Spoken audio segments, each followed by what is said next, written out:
Halo, nama saya Endah Sri Lestari. Di sini saya akan menjelaskan tentang strategi pembelajaran inquiry. Pengertian strategi pembelajaran inquiry merupakan rangkaian kegiatan pembelajaran yang menekankan pada proses berpikir kritis dan analitis untuk mencari dan menemukan sendiri jawaban dari suatu masalah yang dipertanyakan. Kemudian ada ciri-ciri strategi pembelajaran inquiry. Yang pertama ada aktivitas siswa secara maksimal untuk mencari dan menemukan. Kemudian yang kedua, siswa tidak hanya berperan sebagai penerima pelajaran melalui penjelasan guru secara verbal, tetapi mereka berperan untuk menemukan sendiri inti dari materi pelajaran itu sendiri. Dan yang ketiga, mencari dan menemukan jawaban sendiri dari sesuatu yang dipertanyakan, sehingga diharapkan dapat menumbuhkan sikap percaya diri. Dengan demikian, strategi pembelajaran. Tujuan strategi pembelajaran inquiry yaitu mengembangkan kemampuan berpikir secara sistematis, logis, dan kritis, atau mengembangkan kemampuan intelektual sebagai bagian dari proses mental. Kemudian, ada prinsip-prinsip pembelajaran inquiry. Yang pertama ada berorientasi pada pengembangan intelektual, ada interaksi, kemudian bertanya, dan ada juga belajar untuk berpikir.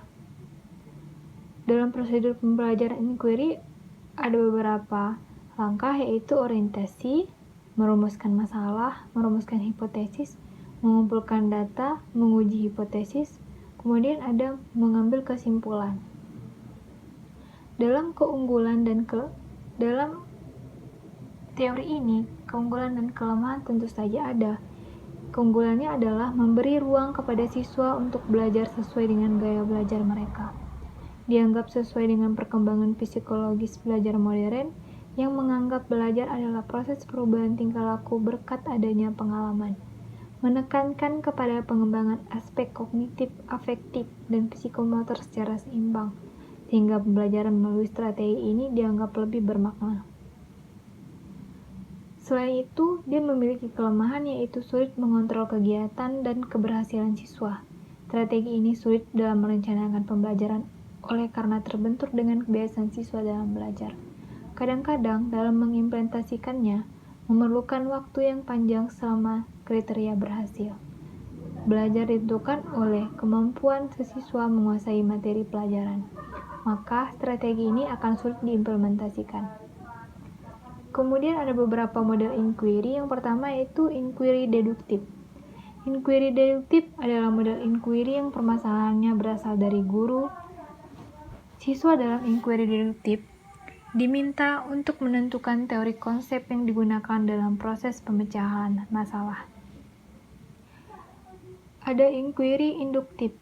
Inquiry induktif adalah model inquiry yang penetapan masalahnya ditentukan sendiri oleh siswa sesuai dengan bahan atau materi ajar yang akan dipelajari. Kemudian ada inquiry terbimbing.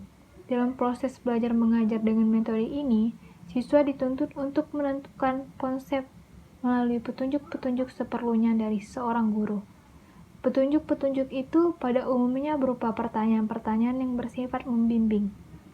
Selain pertanyaan-pertanyaan, guru juga dapat memberikan penjelasan-penjelasan seperlunya pada saat siswa akan melakukan percobaan. Misalnya, penjelasan tentang cara-cara melakukan percobaan. Metode inquiry terbimbing biasanya digunakan bagi siswa-siswa yang belum berpengalaman belajar dengan menggunakan metode inquiry. Pada tahap permulaan diberi lebih banyak bimbingan sedikit demi sedikit. Bimbingan itu dikurangi seperti yang dikemukakan oleh Udiono 1971, bahwa dalam usaha menemukan suatu konsep siswa memerlukan bimbingan, bahkan memerlukan pertolongan guru setapak demi setapak. Siswa memerlukan bantuan untuk mengembangkan kemampuannya memahami pengetahuan baru. Walaupun siswa harus berusaha mengatasi kesulitan-kesulitan yang dihadapi, tetapi pertolongan guru tetap diperlukan. Kemudian ada inquiry bebas. Metode ini digunakan bagi siswa yang telah berpengalaman belajar dengan pendekatan inquiry. Karena dalam pendekatan inquiry bebas ini menempatkan siswa seolah-olah bekerja seperti seorang ilmuwan. Siswa diberi kebebasan menentukan permasalahan untuk diselidiki, menemukan dan menyelesaikan masalah secara mandiri, merancang prosedur atau langkah-langkah yang diperlukan. Kemudian yang terakhir ada inquiry bebas modifikasi. Metode ini merupakan kolaborasi atau modifikasi dari dua strategi inquiry sebelumnya, yaitu pendekatan inquiry terbimbing dan pendekatan inquiry bebas. Meskipun begitu, permasalahan yang akan dijadikan topik untuk diselidiki tetap diberikan atau memperdomani acuan kurikulum yang telah ada. Artinya, dalam metode ini siswa tidak dapat memilih atau menentukan masalah untuk diselidiki secara sendiri. Namun, siswa yang belajar dengan metode ini menerima masalah dari gurunya untuk dipecahkan dan tetap memperoleh bimbingan. Namun bimbingan yang diberikan lebih sedikit dari inquiry terbimbing dan tidak terstruktur. Kemudian ada inquiry sosial. Inquiry sosial merupakan strategi pembelajaran dari kelompok sosial, subkelompok konsep masyarakat. Subkelompok ini didasarkan pada asumsi bahwa metode pendidikan bertujuan untuk mengembangkan anggota masyarakat ideal yang dapat hidup dan dapat dipertinggi kualitas kehidupan masyarakat. Karena itu, siswa harus diberi pengalaman yang memadai bagaimana caranya memecahkan persoalan-persoalan yang muncul di masyarakat. Melalui pengalaman itulah, setiap individu akan dapat membangun pengetahuan yang berguna bagi inquiry sosial dan dasarnya tidak berbeda dengan inquiry pada umumnya. Perbedaannya terletak pada masalah yang dikaji adalah masalah-masalah sesuatu, sosial, atau masalah kehidupan masyarakat.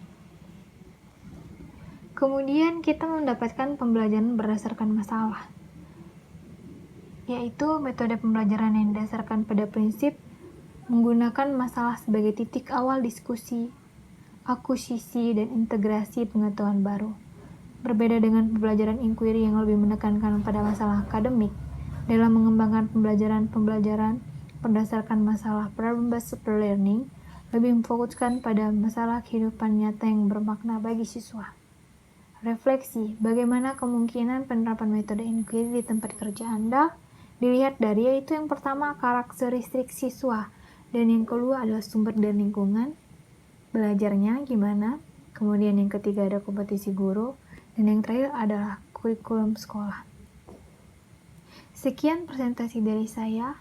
Jika ada kesalahan kata atau arti dari sebuah makna presentasi saya ini, saya minta maaf yang sebesar-besarnya. Terima kasih.